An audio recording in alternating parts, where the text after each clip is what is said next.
Very good evening friends, I am Ravi Verma, director of english.com। आज के session की शुरुआत कर रहे हैं हम एक बहुत खूबसूरत थॉट से। थॉट है, a specialist is one who nose more and more about less and less. एक विशेषज्ञ वो होता है जो छोटी से छोटी चीज़ों के बारे में ज़्यादा से ज़्यादा जानकारी रखे। तो देखिए दोस्तों, अगर इंग्लिश में स्पेशलिस्ट होना है तो हर तरह की जानकारी आप लोगों को होना ज़रूरी है। नॉर्मली जब हम लोग इंग्लिश पढ़ने जाते हैं तो हम सिर्फ उन्हीं बेसिक चीज़ों पर ध्यान देते हैं जो हमें पढ़ाई जाती है, जैसे कि ग्रामर्स हुए, सेंटेंस फॉर्मेशन हुआ, स्पीकिंग का तरीका हुआ। लेकिन एक और अलग चीज़ होती है जिसे हम कहते हैं एक्सप्रेशंस। दोस्तों, एक्सप्रेशंस क्या होते हैं? देखिए, एक्सप्रेशंस जैसा कि मैंने बताया है कि expressions are those thing which make your language beautiful and easy. Expressions वो चीज़ें होती हैं जो आपकी भाषा को बहुत खूबसूरत और बहुत सरल बनाती हैं। दिनचर्या में ऐसी बहुत सारी बातें होती हैं या ऐसे बहुत सारे वर्ड्स होते हैं या सेंटेंसेस होते हैं जो हम लोग सही तरीके से बोल नहीं पाते हैं, और इसका खामियाजा हम लोगों को भुगतना पड़ता है हमारी प्रोफेशनल लाइफ में, सोशल लाइफ में। आज के समय अगर मैं आज की बात करूं तो English has become an essential part of our life. बहुत ज़रूरी हो गया है इंग्लिश का जानना। हम लोग ऐसा नहीं कह सकते कि इंग्लिश ज़रूरी नहीं है। English has been adopted in all over the world, और आप कहीं भी जाते हैं तो आपकी योग्यता, मतलब आपकी योग्यता का पैमाना कहीं ना कहीं अंग्रेजी हो चुकी है। आप इंटरव्यू देने जाते हैं, चलिए मान लेते हैं कि आपके पास में काफ़ी सारी डिग्रियां हैं, आप अच्छे क्वालिफाइड हैं, लेकिन कहीं ना कहीं ये बात आप लोगों को मानना ज़रूरी है कि जब आप इंटरव्यू देते हैं तो इंग्लिश में बोलने वाले व्यक्ति का वेटेज कहीं ना कहीं ज़्यादा होता है एक हिंदी बोलने वाले से, क्योंकि कहीं ना कहीं अंग्रेजी को एक सोशल स्टेटस मान लिया गया है कि अगर आपको अंग्रेजी आती है इसका मतलब है आप पढ़े लिखे। तो मैं ऐसा बिल्कुल भी नहीं कह रहा हूँ कि इंग्लिश आना कहीं ना कहीं हमारे एजुकेशन स्टेटस को शो करता है। देखिए, पढ़ाई एक अलग चीज़ है, इंग्लिश को हम एक लैंग्वेज मान के चलते हैं। तो आज हम लोग पढ़ने जा रहे हैं कुछ एक्सप्रेशंस का यूज़। अब एक्सप्रेशंस क्या होते हैं, जैसे मैंने आप लोगों को बता दिया है। अब कुछ एक्सप्रेशंस हम डेली रूटीन में बहुत यूज़ करते हैं, हम हिंदी में भी बोलते हैं लेकिन उसको इंग्लिश में बोलते नहीं आता। तो आज मैं आप लोगों को सिखाने जा रहा हूँ किस तरह से हम लोग इन एक्सप्रेशंस को हमारे डेली रूटीन में यूज़ कर सकते हैं। देखिए, दिन भर में कहीं ना कहीं हमारे साथ कुछ ऐसी बातें हो जाती हैं जिसको हम लोग हिंदी में बोलते हैं। जैसे एक पहला बहुत अच्छा सेंटेंस है, हम लोग कहते हैं कि मेरी बात का बुरा मत मानिएगा। मेरी बात का बुरा मत मानिए तो हम लोग कहते हैं कि डोंट माइंड। ठीक है, डोंट माइंड का यूज़ ना करते हुए आप आज से बोलना स्टार्ट करेंगे, डोंट टेक माई रिमार्क्स इल। क्या बोलना है आपको? डोंट टेक माई रिमार्क्स इल। सीधी सी बात है, डोंट टेक माई रिमार्क्स इल का मतलब है कि आप मेरी बात का बुरा मत मानिए। अब दूसरा होता है कि आप मेरी बात का दूसरा मतलब मत निकालिए। कभी कभी हम लोग बोलना कुछ चाह रहे हैं और मतलब कुछ कोई व्यक्ति कुछ और समझ रहा है, तो उस समय आपको यूज़ करना है don't take me otherwise. Don't take me otherwise का मतलब है कि आप मेरी बातों का दूसरा मतलब मत निकालिए, आप मुझे गलत मत समझिए। तो जब आप किसी को कह रहे हैं कि मेरी बातों का बुरा मत मानो या मेरी बात का दूसरा मतलब मत निकालो, तब आपको ये दो एक्सप्रेशंस का यूज़ करना है। अब हम लोग कहते हैं कभी कभी कि उस पर नज़र रखो, उस पर ध्यान रखो। तो उस पर नज़र रखने के लिए आपको यूज़ करना है keep an I on him. Keep an I on him का मतलब है कि उस पर नज़र रखो। कभी मैं बैंक जाता हूँ तो बैंक में सीसीटीवी कैमरे के पास में एक बोर्ड लगा होता है। उस बोर्ड पर लिखा रहता है कि someone is keeping an I on you. कोई आप पर नज़र रखे हुए है, और वो नज़र कौन रख रहा है? सीसीटीवी कैमरा आपके ऊपर नज़र रख रहा है। ठीक है ना। अब कभी कभी बोरियत सी होती है हमें, हम लोग थोड़ा सा क्या कहते हैं उसको, ऊँघने लगते हैं। बैठे बैठे हम लोगों को आलसीपना आने लगता है, आलसी आने लगती है। तो उस टाइम पे हमको यूज़ करना है, जैसे कोई किसी के बारे में बताना है कि वो बैठे बैठे ऊँघ रहा है, तो हम उसको बोलेंगे कि he is feeling drowsy. He is feeling drowsy का मतलब है, ही इज़ फीलिंग ड्राउजी का मतलब होता है कि वह ऊँघ रहा है। अब ये देखिए, ड्राउजी कहाँ आया है? ड्राउजी का यूज़ और कहाँ होता है? आप लोग जो बच्चों की सर्दी खांसी की बॉटल होती है, उस बॉटल पे आप लोग देखिएगा, उस पर लिखा होता है कि ओवरडोज में कॉज ड्राउजीनेस। कि अगर आपने बच्चों को ओवरडोज दिया तो उससे बच्चा ऊँघने लगेगा, उसको नींद आने लगेगी। ड्राउजीनेस का मतलब क्या है? ऊँघना। तो somebody is feeling drowsy का मतलब है कि कोई ऊँग रहा है। जैसे अगर आपको बोलना है कि मैं ऊँग रहा हूँ तो आई एम फीलिंग ड्राउजी, ठीक है ना। ड्राउजी का मतलब यहाँ पर फीलिंग ड्राउजी का मतलब है कि मैं ऊँग रहा हूँ, ठीक है ना। कभी कभी होता है ऐसा है कि हम लोग बातें कुछ कर रहे हैं, कोई बातें कुछ और ही कर रहा है, किसी और विषय पे बात कर रहा है, या कहते हैं कि कोई इधर उधर की हाँकने लगता है। अब जैसे कोई इधर उधर की हाँक रहा है तो हम उसके लिए क्या यूज़ करेंगे, तो हम उसको बोलेंगे कि don't beat about the bush. Don't beat about the bush का मतलब है तुम इधर उधर की मत हाँको। अगर इसको वैसे यूज़ करना है कि वह इधर उधर की हाँक रहा है तो he is beating about the Bush. He is beating about the bush का मतलब है वह इधर उधर की हाँक रहा है। Stop beating about the Bush, इधर उधर की हाँकना बंद करो। अब कभी कभी होता है ऐसा कि हम लोग ग्रुप डिस्कशन में बैठे हैं, जीडी में पार्टिसिपेट कर रहे हैं, सामने वाला बोल रहा है और हम लोग उसको बोलने के लिए बीच में टोकना चाह रहे हैं, उसको बीच में रोकना चाह रहे हैं। ग्रुप डिस्कशन में ऐसा ही होता है दोस्तों, कि सामने वाला अगर बोल रहा है और अगर आप उसकी बात से कहीं सहमत नहीं है, एग्री नहीं है, तो आप उसको बीच में टोक सकते हैं, बीच में रोक सकते हैं। लेकिन उसको बोलने का भी एक तरीका होता है। उसको आपको ऐसे बोलना है, sorry to cut you in short. Sorry to cut you in short का मतलब है कि मैं आपको बीच में टोकने के लिए माफ़ी चाहूँगा। देखो आप उसको बीच में टोक भी रहे हैं और आप उससे माफ़ी मांग रहे हैं, तो कहीं भी ऐसा नहीं लग रहा है कि आप उसको बेवजह कोई चीज़ बोल रहे हैं। तो अगर आपको किसी को बीच में टोकना है तो आप क्या बोलेंगे, sorry to cut you in short, ठीक है। अब कोई अगर आपसे बोलता है कि आप बहुत मेहनत कर रहे हैं, या इस सेंटेंस को बोलना है कि मैं बहुत मेहनत कर रहा हूँ, तो आप बोलेंगे I am really working very hard. मैं बहुत मेहनत कर रहा हूँ, बहुत ज़्यादा मेहनत कर रहा हूँ। इसको थोड़ा सा एक्सप्रेसिव बनाते हैं। एक्सप्रेसिव मतलब थोड़ा सा इंप्रेसिव लगना चाहिए बोलते टाइम। तो आप ऐसा बोलो कि I am burning the midnight oil. मैं आधी रात को दीपक में तेल डाल के माचिस लगा के क्या कर रहा हूँ। सीधी सी बात है, मैं कोई बहुत मेहनत का काम है या कोई ऐसा पढ़ाई वाला काम है जो मैं कर रहा हूँ, बहुत मेहनत वाला काम कर रहा हूँ, तो आप यूज़ करेंगे I am burning the midnight oil. तो he is burning the midnight oil to pass UPSC examination.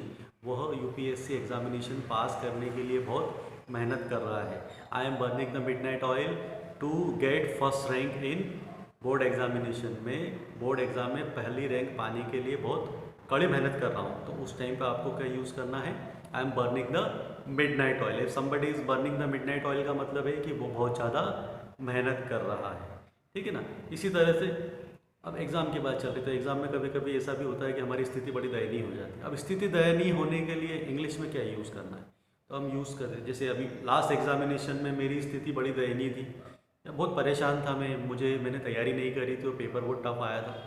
अब इसको इम्प्रेसिव वे में बोलना है। अब ऐसे नहीं बोलेंगे कि my situation was very bad in last examination. अब इसको ऐसे बोलो कि I was cutting a sorry figure in last examination. To cut a sorry figure का मतलब होता है कि हमारी स्थिति बड़ी खराब होना, कि I am cutting a sorry figure right now.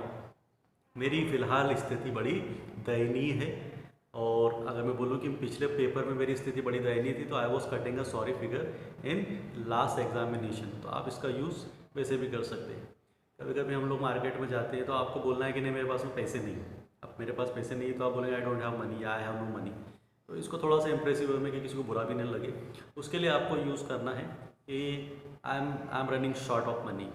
आप क्या बोलेंगे, आई am running short of money, मतलब मेरे पास अभी यार फिलहाल पैसों की कमी है, पैसे नहीं है। आप ऐसा ना बोलेंगे आई हैव नो मनी, ठीक है ना। आप क्या बोलेंगे, या ऐसा बोल दो कि I have a hole in my pocket. तो सीधी सी बात है कि मेरे पास पैसे है ही नहीं। इसका मतलब ये नहीं कि पेंट में जो जेब है उसके अंदर छेद है, इस वजह से पैसा उसमें रुका ही नहीं। आप बोले I am running short of time, मेरे पास समय नहीं है, तो आपको बोला I am running short of time. I am running short of money, मेरे पास I am running short of resources, मेरे पास संसाधनों की कमी चल रही है, मेरे पास पैसों की कमी चल रही है। I am running short of, जो भी आप यूज़ करना चाहें उसका इस्तेमाल कर सकते हैं। Running short of money, running short of time, running short of resources, जो भी आप यूज़ करना चाहें। लेकिन जब आप बोलेंगे तो बड़ा इंप्रेसिव लगेगा। देखिए सिचुएशंस आती है, कभी कभी लाइफ में सिचुएशन ऐसी आ जाती है कि हम लोग डिसाइड नहीं कर पाते हैं कि where to go. So there are two options right now. हमारे पास दो ऑप्शन हैं फ़िलहाल और मैं डिसाइड नहीं कर पा रहा। I am not able to decide which way should I go, मुझे कहाँ जाना चाहिए। तो उस सिचुएशन को हम लोग बोलते हैं कि I am in a fix. I am in a fix का मतलब है कि मैं दुविधा में हूँ, मैं दुविधा में हूँ कि मुझे कहाँ जाना चाहिए। अब जैसे एक सिचुएशन ऐसी आ गई कि आपको अपने दोस्तों के साथ कहीं जाना है और उसी बीच में आपका घर से फ़ोन आता है, आपकी बीवी बोलती है कि आपको मेरे साथ चलना है, तो आपने उधर भी प्रॉमिस कर दिया, इधर भी प्रॉमिस कर दिया, आप डिसाइड नहीं कर पा रहे कि कहाँ जाना है। तो उस समय पे आप क्या बोलेंगे कि आई एम इन फिक्स, मैं अभी फिक्स में हूँ, या मैं अभी फ़िलहाल दुविधा में हूँ। ये तो हुआ दुविधा। एक दुविधा से बड़ी चीज़ होती है जो होती है धर्म संकट। जब समस्या काफ़ी ज़्यादा बड़ी हो जाती है तब हम लोग कहते हैं कि यार मैं धर्म संकट में हूँ, अब समझ में नहीं आ रहा मैं क्या करूँ। तो ऐसी सिचुएशंस होंगी लाइफ में, तब आपको बोलना है कि I am in a dilemma, I am in a dilemma situation. Dilemma का मतलब होता है एक ऐसी सिचुएशन जहाँ पर हम लोग धर्म संकट कहते हैं कि अब यार डिसाइड नहीं कर पा रहा हूँ कि विच वे शुड आई गो। तो जब समस्या थोड़ी ज़्यादा मुश्किल ना हो, ज़्यादा परेशानी वाली ना हो, तो आई मैंने फिक्स का यूज़ करें। और जहाँ पर आपको समस्या बहुत ज़्यादा लगती हो तो वहाँ पर आप बोलेंगे कि आई एम इन अ डेलीमा, मैं धर्म संकट में हूँ। तो इन एक्सप्रेशंस का यूज़ आप लोग डेली रूटीन में करना स्टार्ट करें। अब इसके अलावा भी कुछ ऐसे एक्सप्रेशंस हैं जो हम लोग दिन भर में यूज़ कर सकते हैं। अब कभी कभी हम लोगों को पता नहीं होता है कि रिज़ल्ट क्या आएगा। रिज़ल्ट क्या आएगा मतलब बहुत कांटे की टक्कर होती है। कभी इंडिया पाकिस्तान का मैच हो रहा है तो उस समय 1 ओवर में 12 रन चाहिए, डिसाइड नहीं कर पा रहे कि क्या हो, तो हम लोग उस टाइम पे बोलते हैं कि let's see which way the wind blow, देखते हैं कि ऊँट किस करवट बैठेगा। अब कभी कभी दिमाग में ये भी कन्फ्यूज़न होता है कि सर आपने बोला कि विच वे द विंड ब्लो, कि अब इसमें तो विंड की बात हो रही है और आप इधर ऊँट की बात कर रहे हो। तो देखिए, अभी कुछ समय पहले मैंने आप जो स्टार्ट किया था सेशन, मैंने आप लोगों को बताया था कि हमारी परेशानी यही रही है कि हम लोग कंपेयर करते हैं, हमेशा हिंदी और अंग्रेजी को कंपेयर करने लगते हैं। जो चीज़ें हिंदी में हैं उसको वैसा का वैसा ट्रांसलेट करना इजी नहीं होता, पॉसिबल ही नहीं है। जैसे ऊँट के मुँह में जीरा, अब ऊँट के मुँह में जीरा अगर मुझे बोलना है तो मैं बोलूँगा कि a drop in the ocean, a drop in the ocean. अब यहाँ तो कैमल की बात हो रही है, यहाँ पर ओशन की बात हो रही है, तो दोनों को कंपेयर कैसे करना है? अब कंपेयर करना है हम लोगों को सर्कमस्टांसेस, परिस्थितियों से। किस परिस्थिति में क्या फ्रेज, इडियम या एक्सप्रेशन यूज़ किया जा रहा है वो ज़रूरी है, ठीक है ना। तो एक्सप्रेशंस होते ही ऐसी चीज़ें हैं। देखिए, वो एक्सप्रेशंस पढ़ाने के लिए बहुत सारे हैं, आप लोग उनका इस्तेमाल किस तरह से करते हैं, कितना आप एक्सप्रेशंस का यूज़ करते हैं अपने डेली रूटीन लाइफ में, वो भी ज़रूरी है। अब किसी ने आपसे पूछ लिया कि how many fingers have you cut, इसका मतलब ये नहीं कि आपने कितनी उंगलियां काट ली हैं। अगर आपसे कोई इंटरव्यू में ये पूछ ले कि how many fingers have you cut, तो आप उंगलियां ना देखने लग जाए, बोले ये व्यक्ति क्या पूछ रहा है। How many fingers have you cut का मतलब होता है कि आपने कितनी कक्षाएं पास कर ली है, व्हाट इज़ योर क्वालिफिकेशन। अगर आपने 10 कक्षा पास कर ली तो आप बोल सकते हैं आई हैव कट माई 10 फिंगर्स। लेकिन ऐसा नहीं है कि आप कॉलेज में 3rd ईयर कर लिया तो 12 3 15 I have cut my 15 fingers, ऐसा नहीं बोलना है। आप क्या बोलेंगे, I have pursued my graduation, I have completed my graduation degree, जो भी आप बोलना चाहें। तो चीज़ों को इम्प्रेसिव बनाने के लिए इन एक्सप्रेशंस का यूज़ किया जाता है। अभी तक हम लोग जो अंग्रेज़ी इस्तेमाल करते हैं या कर रहे थे, तो वो अंग्रेज़ी कुछ इस तरह से थी कि काम चलाने के हिसाब से आप हिंदी से अंग्रेज़ी में अनुवाद करके बोल दिया करते थे, ठीक है ना। अब एक ऐसा एक्सप्रेशन मैं बताना चाहूँगा। अगर देखिए, आप कोई ऐसी जगह होगी जहाँ पर आपका नाम बहुत चलता होगा, आपकी बात रखी जाती होगी, या हम लोग एक देसी भाषा में कहें, देसी लैंग्वेज में कहें कि झांकी, कि आपके क्षेत्र में झांकी है। अब आपकी झांकी आपके क्षेत्र में, तो आपको उसको कैसे यूज़ करना है? आप बोलेंगे कि I have got a say in my area, I have got a say in my area, मतलब मेरी चलती है, मेरी झांकी है मेरे एरिया में। मैं बोलूँ कि अगर आपसे पूछा do you have got a say in Indore, yes I have got a say in Indore, क्या आपके इंदौर में झांकी है, क्या आपकी इंदौर में जान पहचान अच्छी है, क्या आपको इंदौर में जाना जाता है?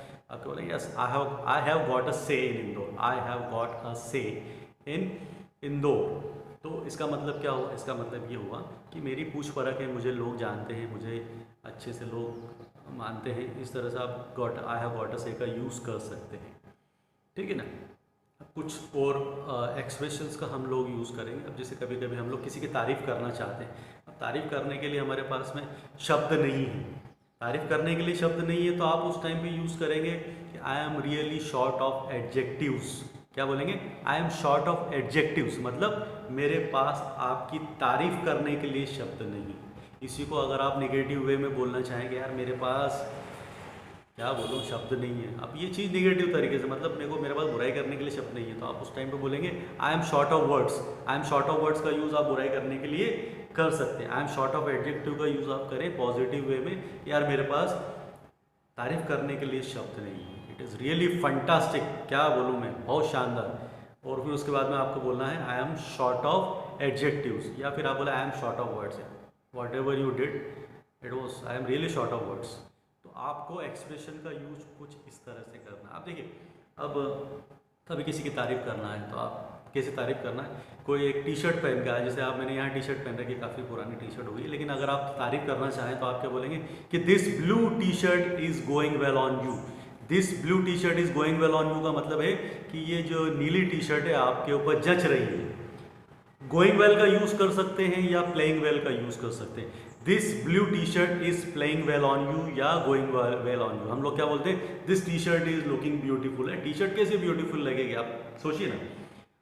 या आप ऐसा बोलते हैं कि this T shirt is suiting on you, नहीं, आप उसको एक्सप्रेशंस के साथ में यूज़ करें। आप बोले this T shirt is going well on you, this T shirt is going well on you. आपकी हेयर स्टाइल बड़ी शानदार लग रही है, आप पे जच रही है, तो your hairstyle is going well on you, your hairstyle is going well on you. ये भाषा आपके ऊपर बहुत जचती है। ये इंग्लिश लैंग्वेज जब आप बोलते हो तो बड़ी अच्छी लगती है। तो this language is going well on you, this language goes well on you आप पर अच्छी लगती है या लग रही है, जैसा भी आप यूज़ करना चाहें, ठीक है ना। तो गोइंग वेल या प्लेइंग वेल का यूज़ हम लोग कर सकते हैं कब, जब कोई चीज़ आप किसी की आपको तारीफ़ करना हो या आप बताना चाह रहे हैं कि नहीं यार ये चीज़ आप पर वो बहुत जच रही है, ये चीज़ आप पर बहुत अच्छी लग रही है, तब आप उसको गोइंग वेल या प्लेइंग वेल का यूज़ करेंगे, ठीक है ना।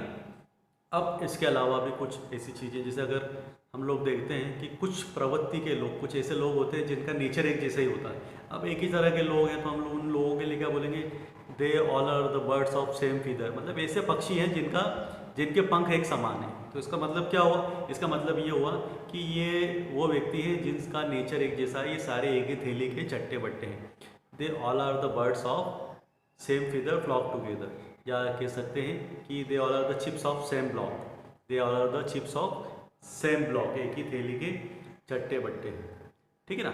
अब एक चीज़ और होती है, देखिए कभी कभी होता है कि हम लोग किसी से इंग्लिश में बात कर रहे हैं ऑन फ़ोन पे सबसे बड़ी दिक्कत ये होती है कि सामने वाला जो बात कर रहा है ना तो हम उसका चेहरा पहचान पाते हैं, ना चेहरा देख पाते हैं, ना उसके एक्सप्रेशंस पढ़ पाते हैं। तो उस समय बड़ी दिक्कत आती है किसी से अंग्रेजी में बात करने की। अब अंग्रेजी में बात करने की शुरुआत आप लोग कैसे कर सकते हैं, अगर आपको किसी से बात करना है तो आप स्टार्टिंग इस तरह से करें, जैसे मुझे मिस्टर सुरेश से बात करना है तो मैं क्या बोलूँ, could I speak to Mister Suresh please, could I speak to Mister Suresh please. मतलब मैं शुरुआत करें, देखिए अभी एकदम से इंग्लिश नहीं सीख पाएंगे लेकिन हम शुरुआत कर सकते हैं। ऐसा कहते हैं कि well beginning is half done. एक अच्छी शुरुआत का मतलब है कि आधा कार्य समाप्त हो गया। एक थॉट मैंने और लिया था कि slow and steady always win the race, slow and steady always win the race का मतलब है कि धीमी और सदी हुई शुरुआत करने वाले हमेशा जीतते हैं। तो फ़ोन पे बात चल रही है, could I speak to Mister Suresh please, तो वो बोलेंगे yes yes I am Suresh. उसके बाद में आपको अगर आवाज़ नहीं आ रही है, तो अगर कभी कभी होता है कि नेटवर्क प्रॉब्लम होती है, कंजक्शन होता है या नहीं भी हो, तो आपको एक यूज़ करना है कि sorry sir I am not getting your voice. I am not getting your voice का मतलब है कि मुझे आपकी आवाज़ नहीं आ रही है, या आई am not getting your voice properly, मुझे आपकी आवाज़ अच्छी तरह से नहीं सुनाई दे रही है। कभी कभी होता है, जैसे मैं क्लास में अगर पढ़ा रहा हूँ, पीछे वाले जो बेंच पे बैठा हुआ है उस बच्चे से पूछूंगा कि are you getting my voice, yes और नो, तो sir I am not getting your voice. अगर नहीं आ रही तो क्या बोलेगा वो, I am not getting your voice. और आ रही है तो क्या बोलेगा, yes sir I am getting your voice. क्या आप मेरी बात समझ पा रहे हैं, are you getting me, are you getting me और not, yes I am getting you. इसका मतलब क्या है, यह हाँ मैं आपकी आवाज़ बिल्कुल समझ पा रहा हूँ। तो अभी मैंने आप लोगों को बहुत सारे एक्सप्रेशंस का यूज़ बताया। जाते जाते एक एक्सप्रेशन का यूज़ और मैं बताऊंगा आप लोगों को, तरस खाना। किसी पर तरस खाने के लिए हम लोग किस चीज़ का यूज़ करते हैं। जैसे कभी कभी होता है कि मैंने आपसे बोला कि आप इंग्लिश में बात करो, अब इंग्लिश आपको बराबर आती नहीं और आप टूटी फूटी इंग्लिश में बात कर रहे हैं, तो मैं क्या बोलूँगा, यार तरस खाओ, अंग्रेजी पे क्यों टांग तोड़ रहे हो उसकी। तो इसका मतलब क्या है, गो easy on English language. Go easy on English language का मतलब है कि अंग्रेजी भाषा पर तरस खाओ, मुझ पर तरस खाओ। गो ईजी ऑन मी, मुझ पर तरस खाओ का मतलब क्या होगा, गो ईजी ऑन मी। अपने माँ बाप पे तरस खाओ, गो ईजी ऑन योर पेरेंट्स, ठीक है ना। किसी पे भी तरस खाने के लिए आप, अगर आप बहुत ज़्यादा मोटे हैं और टी शर्ट छोटे भाई की पहन ली और फटने वाली है, तो उस टाइम पे क्या बोलूँगा मैं कि गो इजी ऑन दिस शर्ट, फट जाएगी यार, गो इस शर्ट पे तरस खाओ। बाइक के ऊपर बैठ गए 4 लोग तो क्या बोलेंगे, गो इजी ऑन दिस बाइक, इस बाइक के ऊपर तरस खाओ। तो देखिए इंग्लिश बड़ी इंटरेस्टिंग लैंग्वेज है, अगर उसको अच्छी तरह से सीखा जाए, और इसी तरह के सेशंस में आगे भी कंटिन्यू करता रहूँगा। मेरे पास एक्सप्रेशंस काफ़ी सारे हैं जिनका मैं इस्तेमाल करना आप लोगों को बताऊँगा, लेकिन it's totally up to your interest level. अगर आप लोग इंटरेस्टेड हैं तो डेफिनेटली मैं इस तरह के सेशंस लेता रहूँगा। अभी सेशंस लेना मैंने थोड़े से कम कर दी है, समय की कमी है, तो I have scarcity of time. Scarcity का मतलब यहाँ पर समय की कमी होना, स्कैरसिटी का मतलब होता है कमी होना। स्कैरसिटी का यूज़ हम लोग कहाँ भी कर सकते हैं, शक्कर की कमी है चाय में, so there is scarcity of sugar in tea, शक्कर की कमी है। दूध की कमी है तो there is scarcity of milk, इस तरह का हम लोग यूज़ कर सकते हैं। तो दोस्तों लास्ट ख़त्म करने से पहले एक छोटा सा थॉट मैं लेना चाहूँगा और उसके बाद में ये सेशन कंप्लीट करते हैं। थॉट ये है कि we like to do those work which we want to do and we should start liking those work which we have to do. एक बहुत अच्छा थॉट है कि हम हमेशा वही कार्य करना चाहते हैं जो हमें करना पसंद है, लेकिन हमें जो कार्य करना पड़ते हैं ना, हमें वो काम करना शुरू कर देना चाहिए, तो रिज़ल्ट शायद कुछ और ही मिलेगा, जो हम लोग एक्सपेक्ट कर रहे हैं उससे भी ज़्यादा बेटर मिलेगा। हम लोग दिन भर टीवी देख सकते हैं, दिन भर सो सकते हैं, लेकिन जो काम हमको करना पड़ते हैं to earn our bread and butter, हमारी रोजी रोटी कमाने के लिए हमको जो काम करना पड़ता है, हम उन चीज़ों से दूर भागते हैं। तो